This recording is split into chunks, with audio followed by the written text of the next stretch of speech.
welcome to Truth is Now Treason, a podcast that annihilates the lies but defends justice and truth, particularly the truth.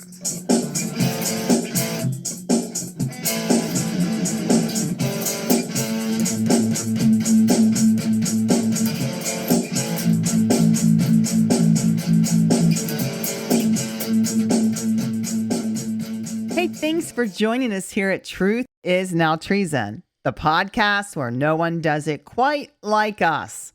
And I'm Lennox. And I'm Dietrich. And the reason why nobody does it quite like us, because they don't do it as bad as we do. So the moment has arrived. Dun, dun, dun. We're launching our new series called Signs. And don't forget to tell someone about this brand spanking new Unfiltered Truth series, because it's jam-packed with chillin' but thrilling news about what could happen, who knows when. Can you tell that Lennox is trying to be young and hip because she's chilling and she's thrilling? I've been young and hip. Yeah, I'm been, not but trying. you're not anymore. I'm not trying. I still am.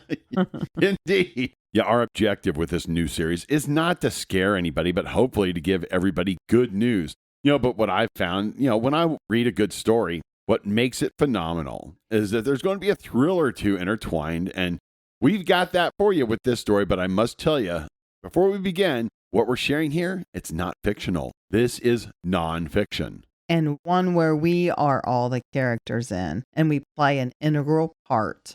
So hopefully you're going to be one of the good guys because, well, let's just say it doesn't end well for the villains in this one. So like we said in our previous series called Is This the Beginning of the End? We discussed the same topic, but in this one, we're going to take a different approach than what we did then. But we did state then, and we still agree with it, that this is a complex subject. And there may be some things we get wrong, or we may not know for certain.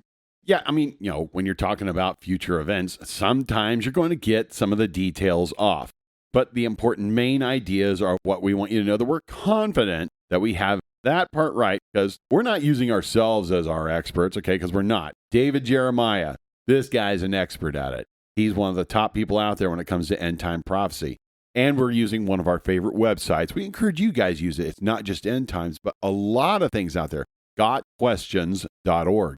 And if we do use another source, we're going to tell you, or we're going to put it in the podcast description.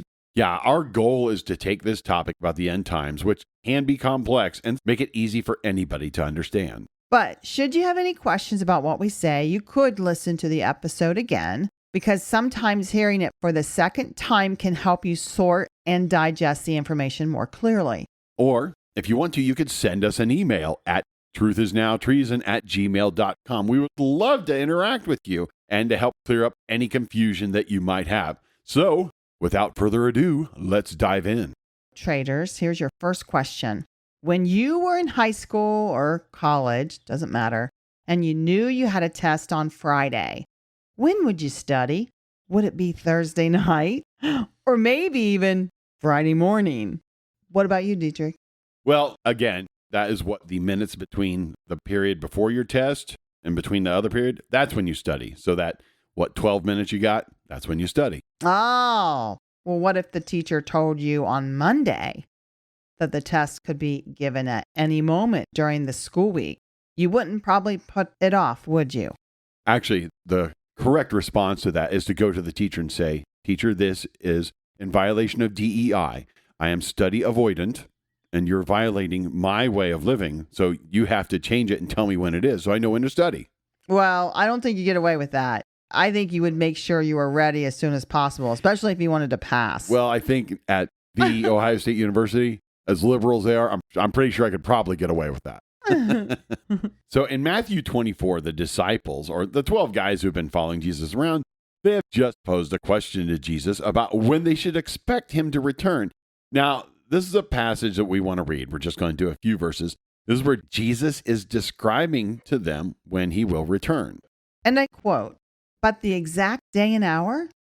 No one knows that, not even heaven's angels, not even the Son. Only the Father knows," unquote. So traders, if you hear someone telling you when Jesus is coming back, you know that person is lying because Jesus says the opposite here. Only God knows. Yeah, here's another thing he says in regards to this. This is later on in the chapter. He says, the arrival of the Son of Man, he's referring to himself, will take place in times like Noah's. Before the great flood, everyone was carrying on as usual. They're having a good time right up to the day Noah boarded the ark. They knew nothing until the flood hit and swept everything away. The Son of Man's arrival will be like that. 2 men will be working in the field. One will be taken, one left behind. 2 women will be grinding at the mill. One will be taken and one left behind. So stay awake and alert. You have no idea what day your master will show up. So Jesus brings up another story in the Bible. It's Noah. And Noah's preached for 120 years about God's coming judgment on the people back in his day. And Jesus is comparing their reaction to what the people's reaction will be when he returns. Not one person responded to Noah's preaching for 120 years. Jesus is saying the same thing. There's going to be a lack of interest toward the things of God, just like they were in Noah's day. And we're going to get deeper into the characteristics of these people during this time period toward the end of our series. But what we want to just point out here is how people will be carrying on just as normal. Yeah, they're just going to be doing their daily activities. They'll be wrapped up in the just routine, mundane things, like relationships, raising families, celebrating graduations, expecting nothing good from their wives, going to work. Yeah, it sounds like basically what's going on in the USA right now, doesn't it? I mean, have you asked anybody to church recently? I challenge you to do so if you haven't. I mean, there's some who are looking to be asked, but we have asked numerous people. And by and large, there's just no interest. I mean, it's hard to get anybody to come to church anymore. Yeah. Jesus also says this, for the Son of Man is coming at an hour you do not expect. And Jesus specifically says, for the Son of Man is coming at an hour you do not expect. He knew that if he told us a specific day, we would do just like we would in that scenario of preparing for a test in school. At the last minute, we would all confess our sin the night before we knew he would be returning so we could go to heaven. God wants our allegiance to him. And so he's telling us to watch and be ready and to look for certain signs of his next coming. And I thought it would be interesting to point out a statistic that I found that relates to this passage in Matthew. It's by PewResearch.org. Now, this is an organization that contracts with the government and other organizations that polls people.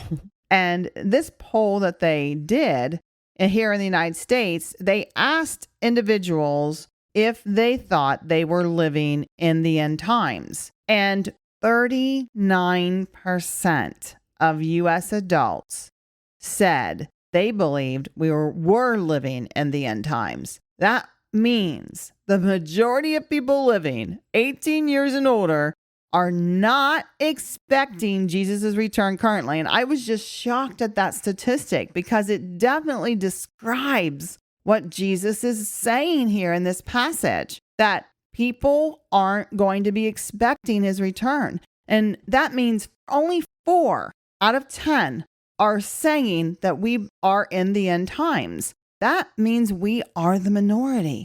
Yeah, I think part of that is because of what we've mentioned before. We're living in a day where we are biblically illiterate in this nation, unlike any for generations. Now, the first coming of Jesus we haven't talked about. What is that?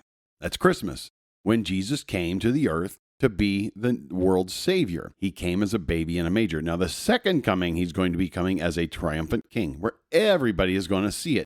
Now, there's 2 major events that have to occur first before we see him coming as this triumphant king: the rapture and the tribulation period. And we want to define these 3 terms: rapture, tribulation period, and second coming. We don't want there to be any confusion about what we're saying. The rapture we define as the event in which God removes all believers from the earth in order to make way for his judgment that's going to be poured out on earth during the next 7 years that will follow. Yeah, now understand this, not every Bible scholar believes in the rapture. Now, David Jeremiah, the one we're using as our main source, believes in the rapture just like we do. We believe that it's going to be a kickoff to this trial period that's going to follow. And we're going to share where in the Bible it discusses the concept of the rapture, and we're going to give reasons why we believe it will happen. Now, there's some who believe that the rapture could happen in the middle of the 7-year tribulation period. Now, we're going to share why we lean towards it happening at the beginning. Now, if we're wrong, it just means that we're going to witness some horrific things and we might suffer along with everybody else. Who knows? But we are talking about things to come. So we're not God. We're not going to say that we're 100% accurate, but I personally, not Lennox, am 99% accurate. That's just how good I am. Yeah. Just know that I wrote that and Dietrich turned it around and said he was the right one. But needless to say. Well, we are a podcast about truth, are we not? Yeah. And so I wanted to say the truth. And that's why I wrote the truth and you twisted it. No. All right. So the 7-year tribulation period is kind of like what we already said. It's going to be a 7-year period of time where God will pour out judgments on the earth. And it's believed to begin immediately for anyone who isn't raptured. And then it's going to end 7 years later, where there's going to be a big battle. There's going to be so many people die during this battle. The battle's called Battle of Armageddon. And during those 7 years, there's going to be 3 series of judgments called the seals, the trumpets, and the bowls, which we'll get into later, that will be unleashed during this 7-year period. Now, the other thing we want to make sure we all understand is the second coming, sometimes called the day of the Lord. Now, this is at the end of the tribulation period. So we're all going to see Jesus in the clouds with this. Doesn't matter, saved, unsaved, doesn't matter who you are. He's going to be coming as a conquering king with his armies by his side. He's going to come to judge the men and the women who rejected him during the tribulation period. Now, we know he will return because we have a distinct promise in John that says so.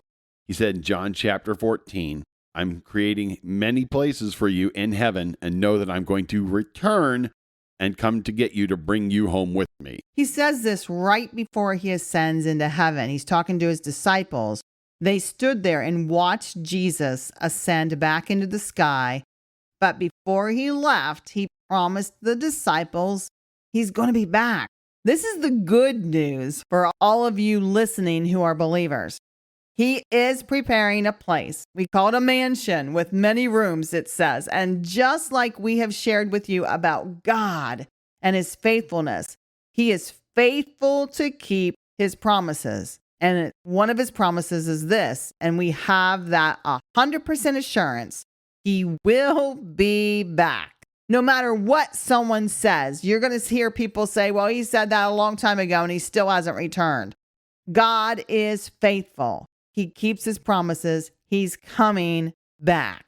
But the important thing to keep in mind about this is a promise for believers. I mean, if you're a non-believer and you say, you know, Dietrich, I haven't done that. What about me? Hang on, because we're going to get to your question at the end of this episode. So please stay with us because we want to answer your question. But how will he return is the question. And know that the word rapture is not mentioned in the Bible. But there is a reference to rapture that does appear in 1 Corinthians 15. There are more references that we could dig into, but we want to keep things simple, so we're just sticking with one. Pay attention to what is described here. So this is 1 Corinthians chapter 15. We're not all going to die, but we are all going to be changed. You hear a blast to end all blasts from a trumpet, and in the time that you look up and blink your eyes, it's over. On a signal from that trumpet from heaven, the dead will be up and out of their graves beyond the reach of death, never to die again. And at that moment, that same moment, and in the same way, we all will be changed. So let's dig into this a little bit. What will be changed? To put it simply, our natural born bodies cannot exist in God's presence in heaven for eternity. So believers in this moment are going to be given a new heavenly body. It's also for believers only. At the beginning of this chapter, he used the word brothers. That indicates this is for believers. It's for the church. This is his audience. Yeah, and it mentions a blast from a trumpet. So it's a trumpet blast that we hear as believers. It likened this blast to a general of an army where he shouts a command and immediately his unit of soldiers act and obey, which means we believers will immediately know and follow through on Jesus's command to come to him because we're all going to meet him in the clouds. Yes, it's going to happen in the blink of an eye. It's going to be quick. It's going to be so fast that no one's going to see these people disappear. It's going to be there 1 minute and then next they're gone if you're a true follower of Christ. And then it talks about the dead. So those people who have died up until this time will meet Jesus first. And I kind of envision this to be like our family get-togethers. We always have our children get in line first, and then the adults will get behind them. This is how I understand this section to be. All those who have died will be first in line, and then those who are alive at the time of the rapture will be toward the end, behind those. And we all, though, will be given a spiritual body. The next item we didn't hear read in this particular passage, but is mentioned in another passage. In 1 Thessalonians chapter 4, it says, "At this rapture, all believers, those dead or alive at that time, will meet the Lord in the air," which is completely different from the second coming. I'm going to admit, we're living in an ugly world out there. We're seeing the ugliness, and many people are just trying to ignore it or tune it out. Hang this verse at your bedside or on your refrigerator. Remember that promise in John that Jesus gave his disciples. He is coming to get you, but you must be a believer. And if you are not, you can be. And to do this, you must first understand you have sinned. And Jesus Christ is the only one who can fix your sin problem. Then confess your sin. Say, "Lord, I know I'm a sinner. I am sorry." And invite Jesus to be your guide, your Lord, and ask him into your heart. Now, if you want to hear more about what to do, then listen to our episode called Ultimate Treason 5. Now, it's an older one, but the message is still true. It explains the steps to asking Jesus into your heart in more depth. We want everybody to be ready to go with him in the rapture. Until next time, my fellow traders.